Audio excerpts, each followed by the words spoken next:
ஐயா, உங்ககிட்ட ஒண்ணு சொல்லணுமுங்க. என்ன அறிவு? சீக்கிரம் சொல்லு, எனக்கு வேலை இருக்கு. ஐயா, நம்ம பயிரிடணும்ல, அது.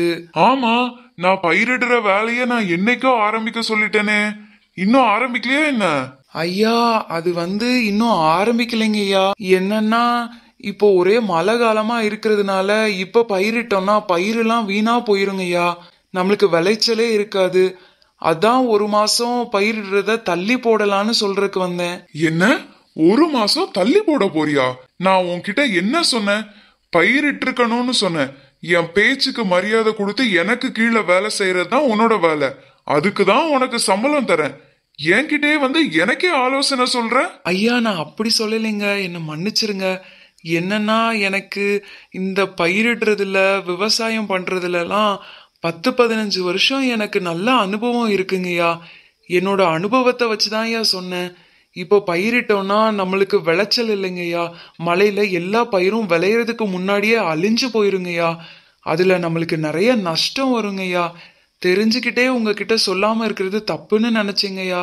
அதனாலதான் சொன்னேங்கய்யா, என்ன மன்னிச்சிடுங்கய்யா. அப்போ உனக்கு 10-15 வருஷம் அனுபவம் இருக்கு, எனக்கு ஒண்ணுமே இல்ல. நான் இவ்ளோ வருஷமா உழைச்சு என்னோட அனுபவத்துல என்னோட அறிவுல தான் இவ்ளோ சொத்து சேர்த்து வச்சிருக்கேன். இந்த ஊர்ல ஒரு பைய கூட என்னை எதிர்த்து நிக்க முடியாது.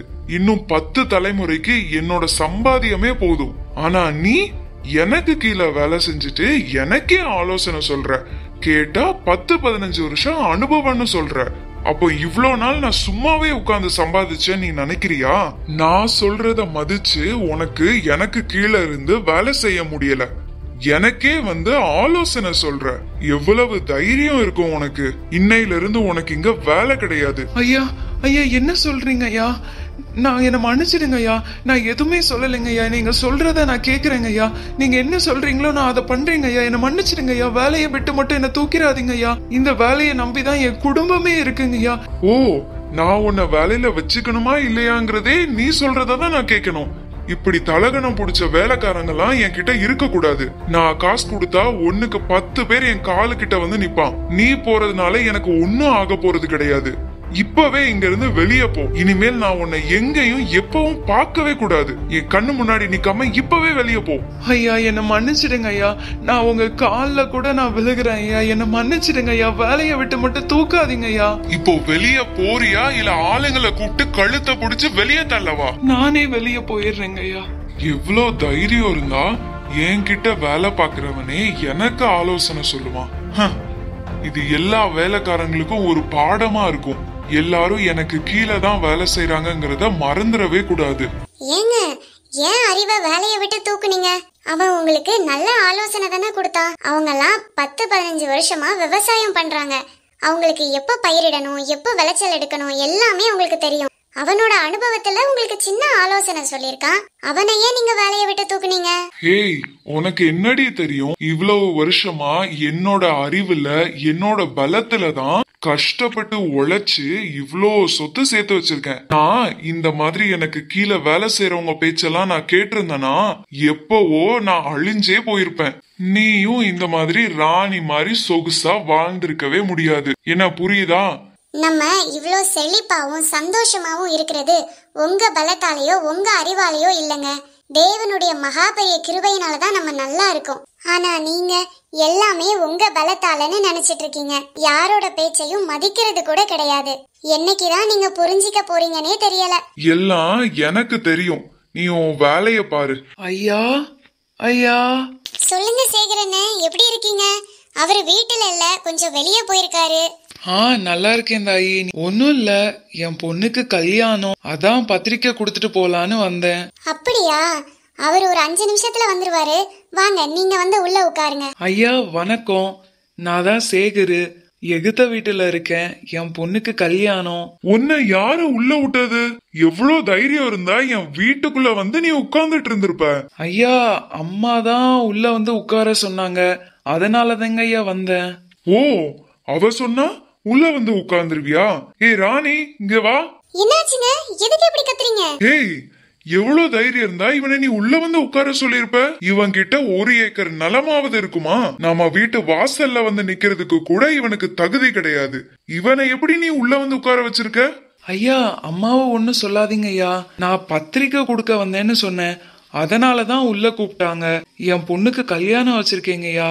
இந்த ஊர்லயே பெரியவரு நீங்க தான், அதனாலதான் உங்களுக்கு பத்திரிக்கை வைக்கலான்னு வந்தேன். ஓ, பத்திரிக்கை 2வது பத்திரிக்கைன்னு சொல்லி காசெல்லாம் கறக்கலான்னு வந்திருக்கியா? என் வீட்டுக்குள்ள வர்றதுக்கு உனக்கு எந்த தகுதியும் கிடையாது. உன் வீட்டுக்கு உன் பொண்ணு கல்யாணத்துக்கு நான் எப்படி வருவேன்? எல்லா இடத்துலயும் ஒரு தகுதி தராதரம்னு இருக்கு. எல்லாம் தெரிஞ்சுக்கிட்டே உள்ள வந்திருக்க. இப்பவே வெளியே போ. மன்னிச்சிருங்க ஐயா, மன்னிச்சிருங்கம்மா. ஏங்க, உங்களுக்கு என்னதான் ஆச்சு? உங்களை மதிச்சு ஒருத்தர் பத்திரிக்கை வைக்க வந்திருக்கான். நீங்க போறீங்களோ இல்லையோ அந்த பத்திரிக்கையை வாங்கவாவது செஞ்சிருக்கலாம். ஆனா அவனை அவமானப்படுத்தி அனுப்பிட்டீங்க. இதுல தப்பே உன்னோடதுதான்.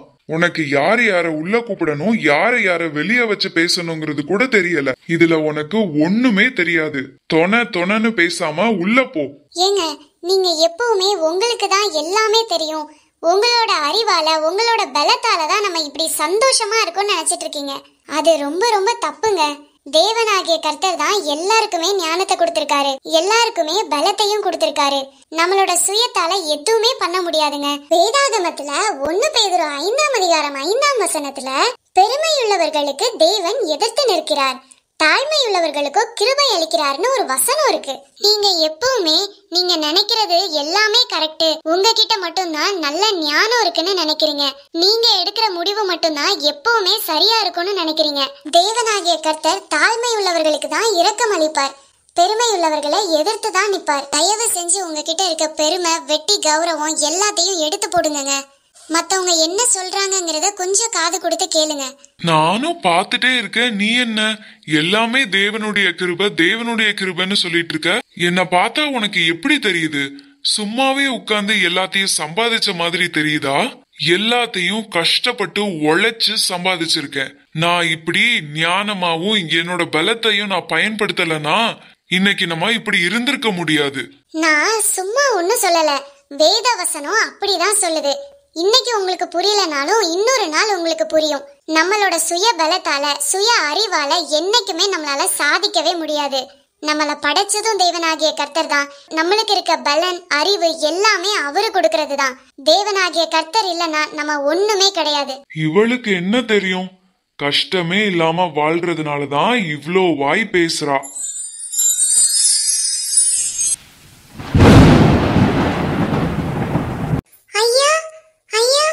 என்ன பாக்கியம்?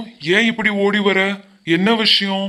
ஐயா, ஐயா, நேத்து பெஞ்ச மழையில நம்ம பயிர்கள்லாம் நாசமா போயிடுச்சுங்கய்யா. ஒரு பயிர் கூட மிஞ்சலங்கய்யா, எல்லாமே தண்ணில மூழ்கிடுச்சுங்கய்யா. அதனால இப்ப என்ன? அதுக்கு ஏன் வந்து இப்படி கத்துற? நான் நினைச்சா ஒரு தடவைக்கு 10 தடவை திரும்ப திரும்ப என்னால பயிரிட முடியும். எல்லாத்தையும் சுத்தம் பண்ணி திரும்ப பயிரிட ஆரம்பிங்க. ஐயா, இந்த மாசம் ஃபுல்லாவே தொடர்ந்து இதே மாதிரி மழை பெஞ்சிக்கிட்டே இருக்குங்கய்யா. திரும்ப பயிரிட்டாலும் எல்லாமே அழிஞ்சு போயிருங்கய்யா. ஏய், நான் உனக்கு என்ன சொல்றேனோ அதை செய்யறதுக்காக தான் உனக்கு சம்பளமே தரேன். போய் சொன்னதை செய். எனக்கே வந்து ஆலோசனை சொல்லிட்டு இருக்கா. அறிவுக்கு நடந்ததை மறந்துட்டியா என்ன? ஐயா, ஐயா, இல்லைங்க ஐயா, நாங்க இப்பவே எல்லாத்தையும் சுத்தம் பண்ணிட்டு திரும்ப பயிரிடுறோங்க ஐயா. என்ன மன்னிச்சிடுங்க ஐயா, நான் வரேன். அந்த பயம் இருக்கணும். நான் உங்ககிட்ட படிச்சு சொன்னேன், உங்ககிட்ட இருக்க பெருமையும் வெட்டி கௌரவத்தையும் எடுத்துருங்கன்னு. ஆனா நீங்க எங்க என் பேச்ச கேட்டீங்க? உங்ககிட்ட இருந்த பெருமை தான் உங்க கண்ணை மறைச்சிடுச்சு. அன்னைக்கே சொன்னேன், பெருமை உள்ளவர்களை தேவன் எதிர்த்து நிற்பாருன்னு. தாழ்மை உள்ளவர்களுக்கு தான் கிருபை அளிப்பார். நீங்க உங்க சுயபலத்தால தான் எல்லாமே கிடைச்சதுன்னு ஆணவத்துல இருந்தீங்க. ஆனா இன்னைக்கு பாத்தீங்களா நம்ம நிலைமை எப்படி இருக்குன்னு? தேவனாகிய கர்த்தர் நம்மளுக்கு பெரிய லாஸ் வரப்போகுதுங்கிறதுனாலதான் வேலைக்காரங்க மூலமா உங்களுக்கு அறிவிப்பு கொடுத்தாங்க. ஆனா நீங்க உங்களோட அறிவால தான் இவ்ளோ சாதிச்சேன், உங்க பலத்துல தான் இவ்ளோ சம்பாதிச்சேன்னு அவனையும் வேலையை விட்டு தூக்கிட்டீங்க. அவன் சொன்னதையும் நீங்க கேட்கல. ஆமா ராணி, நான் அன்னைக்கே உன் பேச்சையாவது கேட்டிருக்கணும். நான் என் சுய பலத்தால தான் எல்லாமே சம்பாதிச்சேன், என் அறிவாலையும் என் பலத்தாலையும் தான் எல்லாத்தையும் சாதிச்சேங்கிற பெருமையில இருந்துட்டேன். ஆனா அது தப்புங்கிறத இப்ப புரிஞ்சுக்கிட்டேன். வேத வசனத்தின்படி நான் தாழ்மையோட நடந்திருக்கணும். பெருமையோட இருந்ததுனால தேவனாகிய கர்த்தர் எனக்கு இந்த சிச்சைய அனுமதிச்சிட்டாரு. இப்போ நான் என்ன பண்ண போறேனே தெரியல. என் கையில இருந்த எல்லாமே லாஸ் ஆயிடுச்சு. நிறைய கடன் வேற வாங்கிட்டேன். இப்போ அதெல்லாம் எப்படி திருப்பி கட்ட போறேன்னு கூட எனக்கு தெரியல. இப்போ நம்ம வேற எதுவுமே பண்ண முடியாதுங்க. நம்ம தேவனாகிய கர்த்தரிடத்துல மன்னிப்பு கேட்டு ஜெபம் பண்ணலாம். உங்ககிட்ட இருக்க பெருமையெல்லாம் எடுத்து போட்டுருங்க. இனிமேல் இந்த பெருமை நம்ம யாரையும் நெருங்க கூடாதுன்னு ஏசப்பா கிட்ட ஜெபம் பண்ணலாம். தேவனாகிய கர்த்தர் நம்மளுடைய ஜெபத்தை கேட்டு நம்மளுக்கு மன்னிப்பு கொடுத்து ஏசப்பா நம்மள மீண்டும் உயர்த்துவாங்க. சரி ராணி, நான் கண்டிப்பா ஏசப்பா கிட்ட மன்னிப்பு கேக்குறேன். எஸ் குட்டீஸ், என்னோட கணவர் தன்னோட சுயபலத்தினாலையும் தன்னோட அறிவாலையும் தான் எல்லாத்தையும் சம்பாதிச்சேங்கிற பெருமையில இருந்தாரு. ஆனா வேதவசனம் என்ன சொல்லுதுன்னு நமக்கு தெரியும். பெருமை உள்ளவர்களுக்கு தேவன் எதிர்த்து நிற்கிறார், தாழ்மை உள்ளவர்களுக்கு கிருபை அளிக்கிறார்.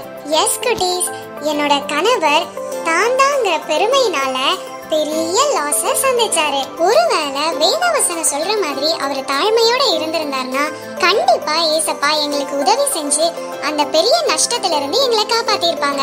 இன்னைக்கு நீங்களும் உங்களால எல்லாமே சாதிக்க முடியும் அப்படிங்கிற பெருமையில இருக்கீங்களா? அது ரொம்ப ரொம்ப தப்பு குட்டீஸ்.